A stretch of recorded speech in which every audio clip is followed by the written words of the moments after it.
Hello everyone, welcome to vision study हम। और आज हम लोग डिस्कस करेंगे 3 डायमेंशनल ज्योमेट्री के इंट्रोडक्शन पार्ट में। तो ये पूरा चैप्टर ही जो है वो इंट्रोडक्शन है। इसका सेकंड पार्ट आपको क्लास 12th में मिलेगा। तो इस चैप्टर का नेम हो जाता है इंट्रोडक्शन ऑफ 3 डायमेंशनल ज्योमेट्री, और ये हम लोग का पहला लेक्चर है इस चैप्टर में। और 3 डायमेंशनल चैप्टर आपके लिए बहुत न्यू भी है। इसका यूजेस जो है आपको साइंस में भी मिलेगा, यानी कि फिजिक्स में भी। तो इस वजह से ये बहुत ही इंपॉर्टेंट चैप्टर है और अभी आपके लिए न्यू है। तो अभी न्यू जो है ये किसके बेसिस पे है वो हम समझते हैं। तो 3 डायमेंशनल ज्योमेट्री जो है वो नेक्स्ट लेवल है 2 डायमेंशनल ज्योमेट्री का, जिसमें हम लोग कोऑर्डिनेट ज्योमेट्री जो स्टडी करते थे, जिसमें एक्स एक्सिस और वाई एक्सिस कार्टेशियन प्लेन में समझते थे।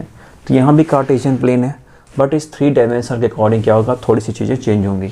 ओके, जहाँ पे आप वो 2 कोऑर्डिनेट्स में उसको शो करते थे, यानी कि एक्स और वाई में शो करते थे, इस चीज़ को आप किस में शो करेंगे, एक्स वाई और जेड में। क्यों? क्योंकि यहाँ पे आपके सामने एक्स एक्सिस है, यहाँ आपके लिए वाई एक्सिस भी होगा और एक तीसरा एक्सिस होगा जेड एक्सिस।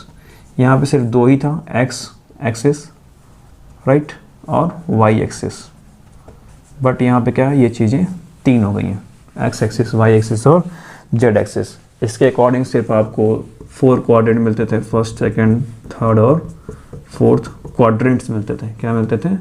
क्वाड्रेंट्स। अभी यहाँ पे क्या है कि यही क्वाड्रेंट्स यहाँ पे ऑक्टेंट्स बन जाएंगे। क्या बन जाएंगे? ऑक्टेंट्स, क्योंकि आप यहाँ पे फील कर सकते हैं 3 डायमेंशनल ज्योमेट्री में।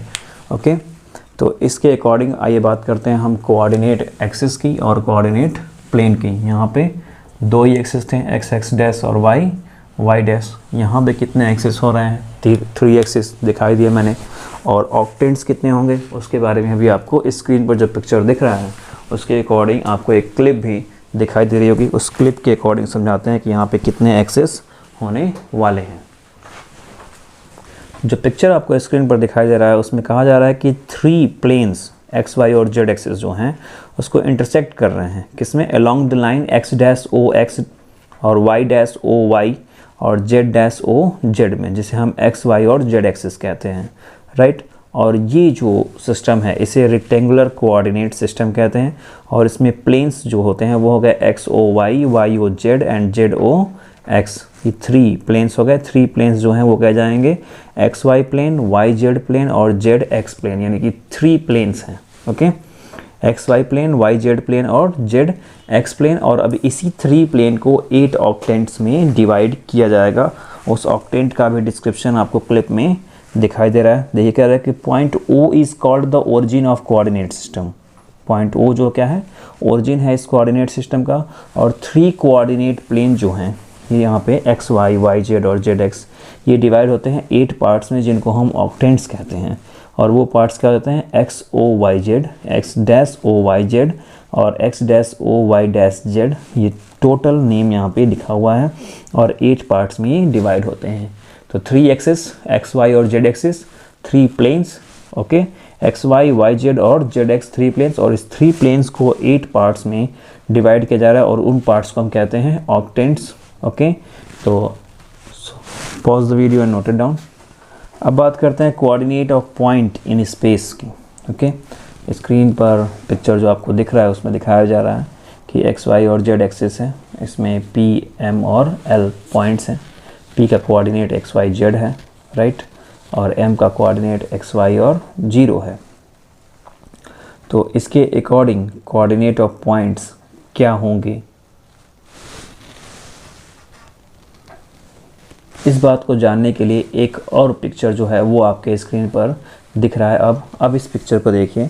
इसी PLMN को जो है अब ABCDEF करके अगर लिया जाए एक क्यूबॉइड के फॉर्म में लिया जाए, तो वहाँ पे आपको OA, OB, OC, OD ये सब चीज़ें दिख रही हैं। OA की वैल्यू x दिख रही है, OB की वैल्यू y दिख रही है, करेक्ट। तो सिमिलरली OC की जो वैल्यू होगी वही EB की वैल्यू होगी।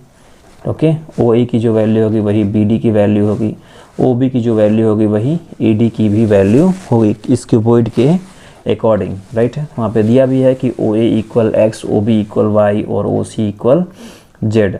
तो 3 पैरेलल जो प्लेन्स हैं, यानी कि y z, z x और x y प्लेन, तो इसके अकॉर्डिंग इनके जो कोऑर्डिनेट्स हैं वो कुछ एक्स वाई और जेड के टर्म में दिखाए जाएंगे। ओरिजिन का कोऑर्डिनेट जो है वो 000 होता है, 000, और coordinates of any point on the x axis, ठीक है, किसी एक्सिस का जो कोऑर्डिनेट है तो एक्स पे कितना हो जाएगा x 0, वाई पे y 0 y 0, और जेड पे हो जाएगा 0 z। ओके, और अगर x 0 को छोड़ के बात की जाए तो y z प्लेन में यही कोऑर्डिनेट 0 और y z हो जाएंगे। क्या होंगे? 0 और y z हो जाएंगे।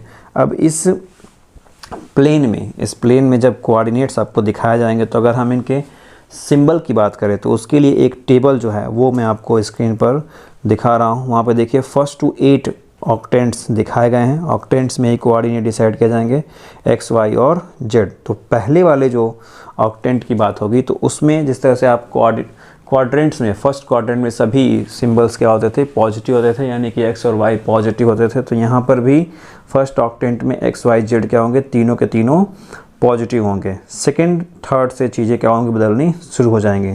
तो सेकंड में x जो है वो निगेटिव होगा, y और z पॉजिटिव। थर्ड में x और y दोनों निगेटिव, z पॉजिटिव। फोर्थ में x positive, z positive, but y क्या है? निगेटिव। फिफ्थ में x और y positive, z negative. Sixth में x निगेटिव, y पॉजिटिव और z निगेटिव। सिमिलरली सेवन्थ में जो है तीनों निगेटिव हो जाएंगे, यानी कि एक बार तीनों पॉजिटिव और एक बार तीनों निगेटिव। करेक्ट है। तो जहाँ पे पॉजिटिव है बिल्कुल उसके अपोजिट डायरेक्शन में सेवन्थ पढ़ने वाला है, तो वहाँ पे तीनों क्या होंगे? नेगेटिव होंगे। और 8 में x पॉजिटिव सिर्फ और बाकी के दोनों क्या हो जाएंगे? नेगेटिव। इस टेबल को लर्न रख सकते हैं आप, क्योंकि इसके अकॉर्डिंग जो है क्वेश्चन आपसे पूछा जाएगा। राइट है। So students pause the video and note example देख लेते हैं इसके अकॉर्डिंग कि ऑक्टेंट्स और कोऑर्डिनेट प्लेन्स और कोऑर्डिनेट एक्सिस के अकॉर्डिंग कैसे क्वेश्चन पूछा जाएगा। तो कह रहा है कि फिगर 12.3 जो अभी दिखाया गया था आपको, अभी जो पिक्चर दिख रहा है इसमें कह रहा है कि P जो है वो 2 4 5 है। तो कोऑर्डिनेट्स ऑफ F क्या होगा? ओके, तो F पॉइंट जो है वो ध्यान दीजिए कहाँ पे है। तो उस F पॉइंट के अकॉर्डिंग कह रहा है कि for the point F distance measured along O Y के अकॉर्डिंग डिस्टेंस मेजर की जाएगी तो कितना हो जाएगा? 0, यानी कि y की वैल्यू 0 हो जाएगी। तो इस वजह से कोऑर्डिनेट ऑफ f क्या हो जाएगा? x और z सिर्फ रहेगा, y 0 हो जाएगा, तो 2 0 5 हो जाएगा। करेक्ट है। डिस्टेंस को मेजर किया जाएगा ओ वाई के डिस्टेंस को, तो ओ वाई डिस्टेंस कितनी है? 0 है। तो ओ वाई डिस्टेंस जब 0 हो जाएगी तो इस वजह से ये क्या हो गया? 2 0 5 हो गया। यहाँ पे y को दिखाया नहीं जाएगा क्योंकि ये जिस प्लेन में है उसमें सिर्फ x और z है, यानी कि ये x z प्लेन में है। तो इस वजह से y की डिस्टेंस 0 हो जा रही है ओ वाई की, तो इसलिए ये 2 0 5 इसके कोऑर्डिनेट है। तो जिस प्लेन में ये रहेगा उस प्लेन में अगर सिर्फ x z में है तो x और z की वैल्यू शो की जाएगी, x y में है तो सिर्फ x y की वैल्यू शो की जाएगी, y z में है तो सिर्फ y z की वैल्यू शो की जाएगी। इससे कंक्लूज़न ये मिलता है। ओके।